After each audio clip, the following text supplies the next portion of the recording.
Hey everybody, welcome back to the Chaotic Little Book Corner. My name's Acacia. Today we're going to be chatting Alice and the Red Queen. These are two books written by Christina Henry, who I had an interview with, and unfortunately the file corrupted and it broke my heart, and I've written the publisher and I haven't heard from them yet. So bear with me guys and stay tuned. But here's what I'm going to do.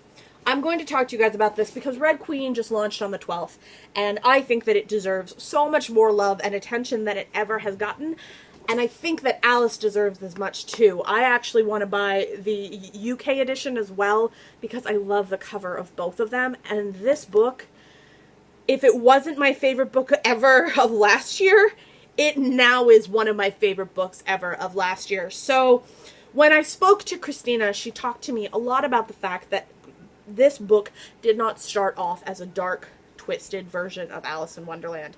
It was just kind of la-di-da when she first started, and she really wasn't sure. She said her process is she follows where the story goes and where the characters go. She did talk to me a lot about the sexual assault aspect of the book and how a lot of people found it very jarring and terrifying. But she actually had spoken to many people in a country, I believe she said Cambodia, where the sex trade industry is very high and young girls get sold into sex slavery very frequently. And she really wanted to put that kind of sad story and emphasis into this. She kind of had a mind. If you've read the book, you know what I'm talking about. She had a scene that she was building up to the whole time. And that scene was kind of where she started her breaking her launching point, but it was to get there. It wasn't to start there and go backwards.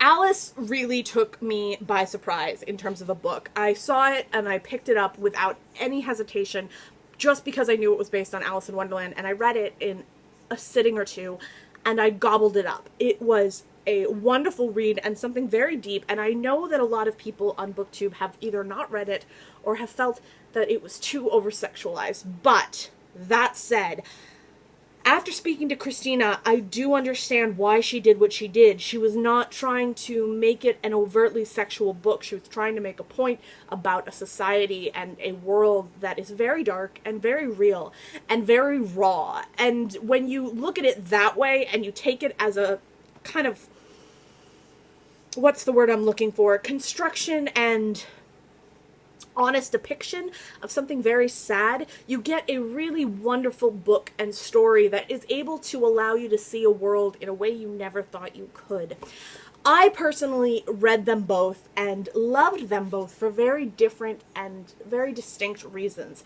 I did not find this as much of a sequel as I found it a separate story altogether, which Christina agreed. She said that is almost what she did, but not quite.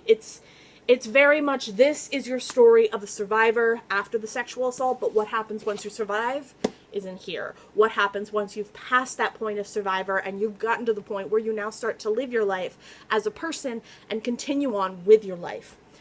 I think that this is one of the best duologies I've ever read. I asked Christina if she was going to go back into this world. She said she's never sure. She did say she is coming up with a new book that should be in the works, which is going to be a retelling of Captain Hook as a young child and the making of Hook. I'm very excited for everything she's going to come out with, and I really hope that you guys will start following my love of Christina, because after meeting her, after getting to know her for the 20 minutes that I did, I have to say she's one of the most incredible writers I've met personally in a situation where I could speak to them one-on-one, and I really respect her and everything she does. And I think that these books have so much more depth and meaning that you need to kind of go into understanding, because I don't think they're just meant to be la-di-da stories that you kind of go into and leave. They're meant to stay with you. They're meant to make you a little uncomfortable, but they're worth it, and they're totally doing what they're meant to do.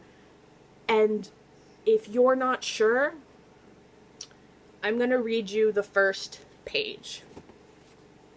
Now, I'll read you a little bit. I don't know if the first page will actually happen.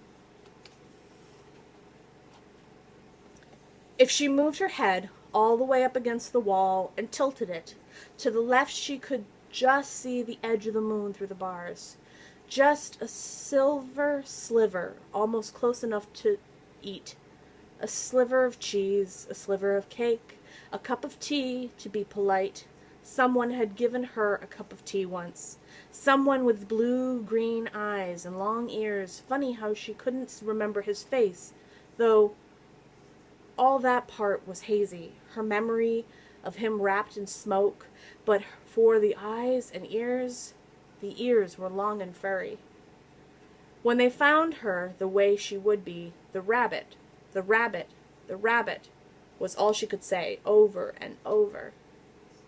When she acted like that, they said she was mad. Alice knew she wasn't mad. Maybe. Not deep down. But the powders they gave her made the world all muzzy and sideways, and sometimes she felt mad. Everything had happened just as she said.